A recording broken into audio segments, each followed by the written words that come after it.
एक वस्त बूझें ता होवें पाक, बिन बूझे तू सदा नापाक। एक नू समझ जाए पवित्र है, नहीं समझ तो कुछ भी कर ले अपवित्र है। कुछ भी कर ले, कितना दान कर ले, कितना पुण्य कर ले, कितना ज्ञान इकट्ठा कर ले, कितनी साधना कर ले, कितना तीर्थां दा रटन कर ले, कितना जप कर ले, कितना तप कर ले, एक दी समझ नहीं तो बिन बूझे तू सदा नापाक। हर वक्त नापाक, हर वक्त अपवित्र नापाक। क्योंकि साडे दो वजूद ने, तन मन। तन दा नापाक हो जाना, अपवित्र हो जाना, हिंदी च कहिए अपवित्र हो जाना, उर्दू दे च नापाक हो जाना अक्सर हो जाता है, और ये पाक भी छेती हो जाता है, पानी साबण नाल हो जाता है। पर मन दी नापाकी दी, मन दी अपवित्रता दा इत्थे जिक्र है। बिन बूझे तू सदा नापाक। अगर समझ नहीं तो मन दे तल ते हर वक्त नापाक, हर वक्त अपवित्र, हर वक्त गलाजत नाल भरिया है। मन दे तल ते तू बिल्कुल पवित्र नहीं। मन दी मैल है गलत सोचना, गलत चिंतन, गलत विचार, ये मन दी मैल। तन दी मैल अस्थूल है, दिखाई दे जाती है, दूसरियां नूं भी दिखाई देती है। मन दी मैल दूजियां नूं दिखाई नहीं देती। अगर खुद नूं दिखाई देन लग पाए तो कहते हैं ये मनुख साधक है, अंतर्मुखी हो गया, नहीं तो मनुख नूं नहीं दिखाई देती। ये भी मैं अर्ज करते हैं, अपने मन दी मैल दा दिखाई दे जाना धर्म दी दुनिया विच एक बहुत वड्डा कदम है, अगां वधू कदम है। कम से कम कुछ ते अपना पता चले, कुछ ते अपनी होंद दा पता चले। चलो होंद दा पता चले मैली, और मैल दा पता ते चले। इस तो पहले ते मैल दे जी रहे सी, मैल दा पता भी नहीं सी। बिन बूझे तू सदा नापाक। ते पाक किस तरह होवेगा? एक वस्तु बूझे ता होवे पाक। समझ आ जाए ते पाक, नहीं समझते नापाक। हुण मैं कल दे थोड़े शब्द फिर दोहरा दे हां। जो मेरी समझ दे च नहीं है, नहीं है, नहीं है, होवेगा परमात्मा। मेरी समझ दे च नहीं है तो नहीं है, होवेगा परमात्मा। मेरी सिमरती दे च नहीं है तो नहीं है। परमात्मा ही है, उस तो बिना कुछ भी नहीं। पर मेरे विचारां दे च नहीं है तो नहीं है, मेरी सोचने दे च नहीं है तो नहीं है। मैं दान कर रहा, मेरी सोचने दे च परमात्मा नहीं है। मैं गुरुद्वारे बैठा, मेरी समझ दे च परमात्मा नहीं है। मैं तीर्थां ते जा रहा, मेरे चिंतन दे च, मेरी सिमरती दे च परमात्मा नहीं है।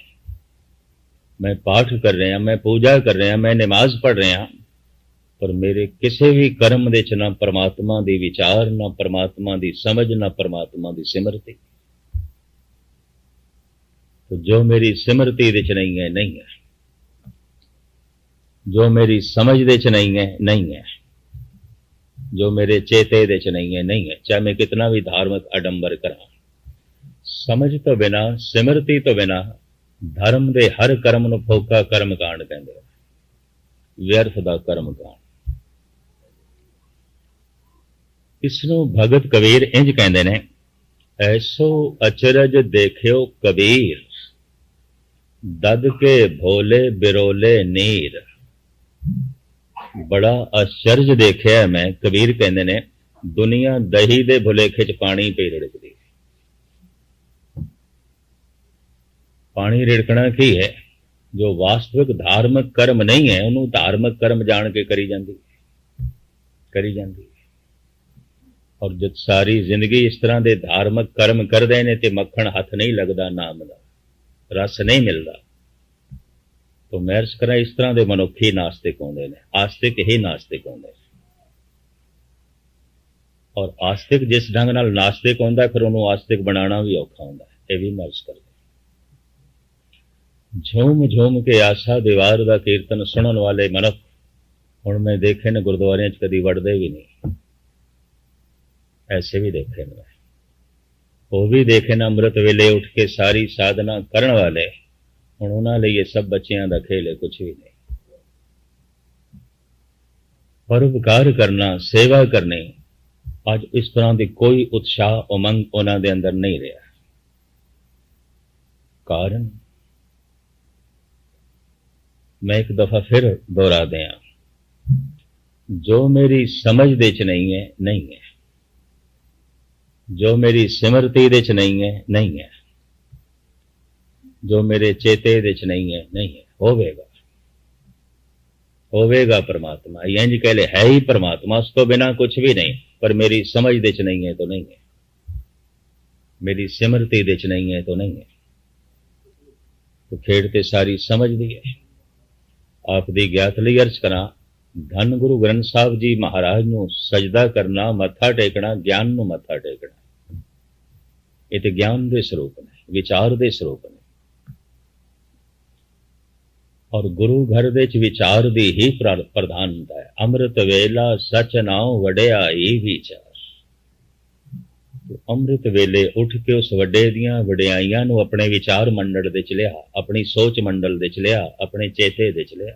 गल तो इतनी, तू उठे है अमृत वेले, तेरे विचारां च नहीं है परमात्मा। तू आ गए हैं गुरुद्वारे, तेरी समझ दे च नहीं है परमात्मा। तू कर रहे हैं पाठ पूजा, तेरी सिमरती दे च नहीं है। तो ये सारे दा सारा इंज हो जाएगा जिवें पानी रिड़कना। तो 10-20 साल तक मैं इस तरह पानी रिड़किया, तो इस पानी दे चों मैनूं मक्खण ना मिलिया तो मैं ऐलानिया कह दियांगा मक्खण है ही नहीं, परमात्मा है ही नहीं।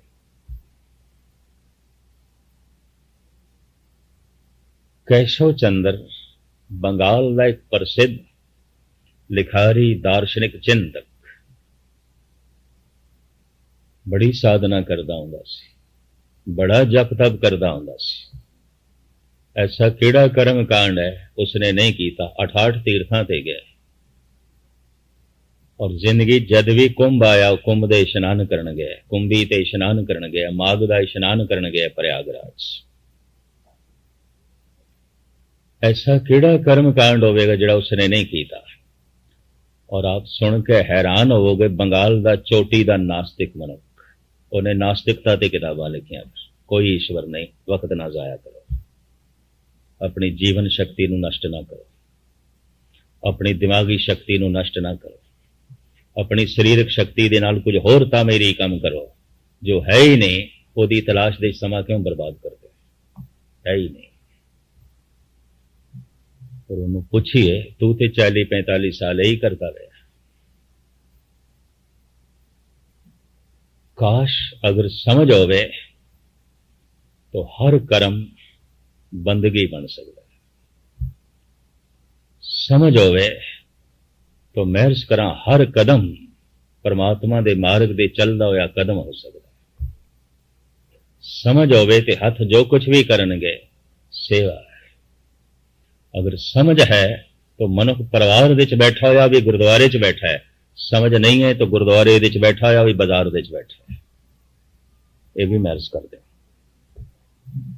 मात पिता सुत बंधप भाई, नानक होआ पार ब्रह्म सहाई। समझ हे परिपूर्ण परमात्मा, कमाल दी गल, मैं अपंग से नवा जन्मिया बच्चा, हथ हैगे ने कुछ कर नहीं सकता,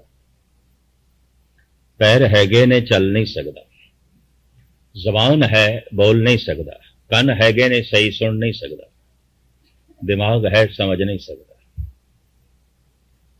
तो उस वक्त हे प्रभु मां बन के प्यो बन के मेरा मददगार बने। मैं मां दे हत्थां नाल खांदा रहा, मैं प्यो दे पैरां नाल चलदा रहा। मात पिता सुत बंधप भाई, हे प्रभु तू मां बन के मेरा सहारा बनया, तो ही बनया। तू पिता बन के मैनू मिले, तो ही मिले। अज मैं बुढ़ा हो गया, बिरध हो गया, तो पुत्र बन के मेरा सहारा बन गया। पर तू ही है, ये पुत्र भी तो ही है, ये पिता भी तो ही है, ये मां भी तो ही है। मात पिता सुत बंधव पाई, तू बराबर के मेरी बां बन गया, मेरे हाथ बन गया, मेरी ताकत बन गया। ये भरा भी नहीं, तू ही है। तू भरा बन के मिले, तू बहन बन के मिले।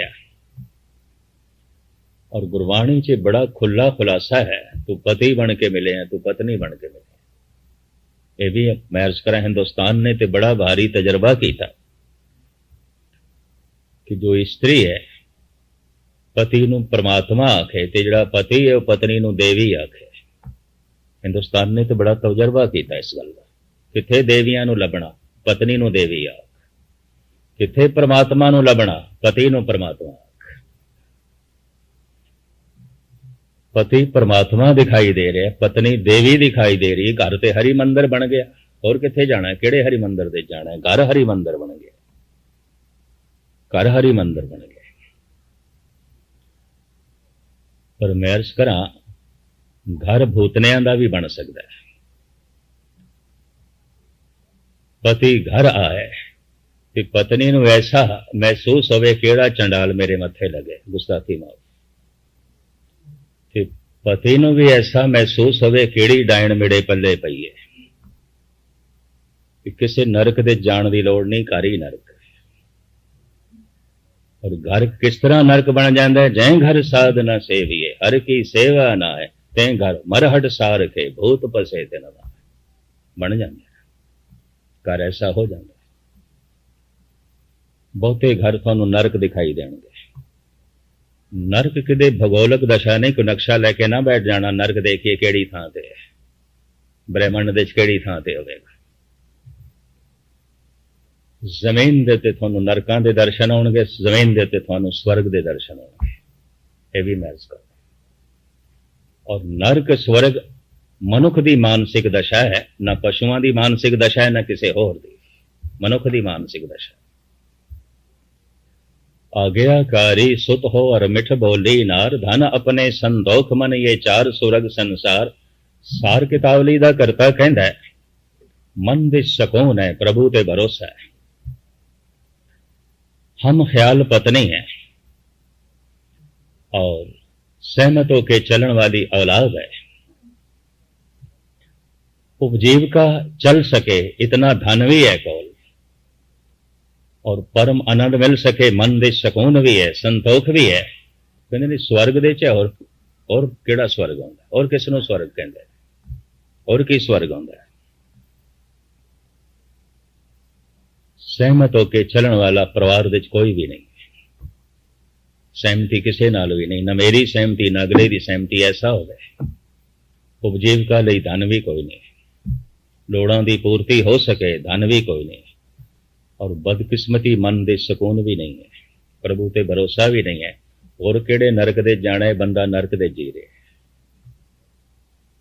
नरक स्वर्ग मनुख दी मानसिक दशा है, मानसिक अवस्था है, समझ है। तो हुण मैं अर्ज करा, मनुख दे लई नरक भी स्वर्ग है। समझ नहीं तो इस तरह के बंदे ने स्वर्गों नूं भी नरक बना देना।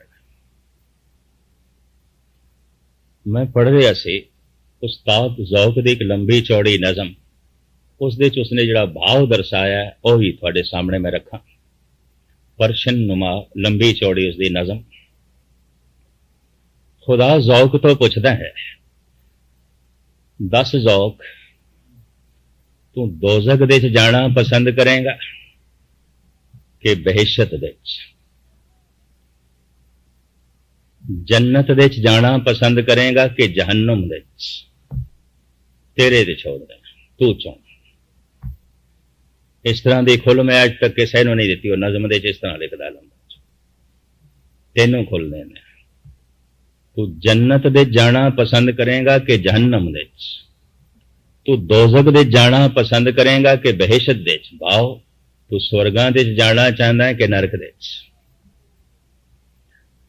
ज़ौक जैसा सियाणा पुरुष ऐ खुदा जे तू नाल होवें ਤੇ ਆਪਾਂ ਨਰਕ ਦੇ ਚ ਵੀ ਰਹਿ ਸਕਦੇ ਹਾਂ, ਦੋਜ਼ਖ ਦੇ ਚ ਵੀ ਰਹਿ ਸਕਦੇ ਹਾਂ।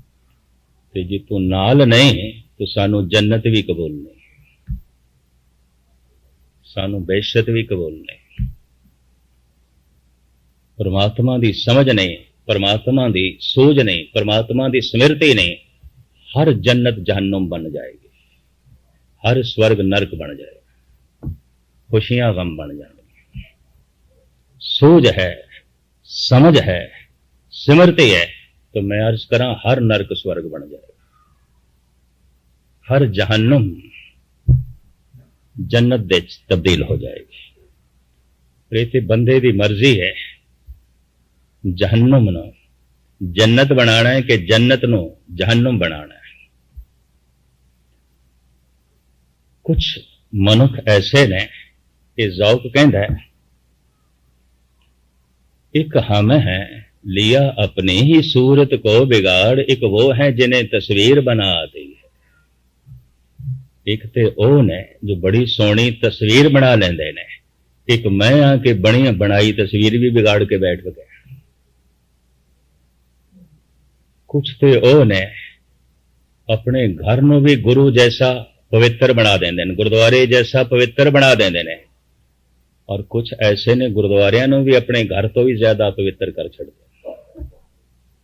ये भी मैं अर्ज कर दें, एक वो है जिन्हें तस्वीर बना आती है, एक हम है लिया अपने ही सूरत को बिगाड़।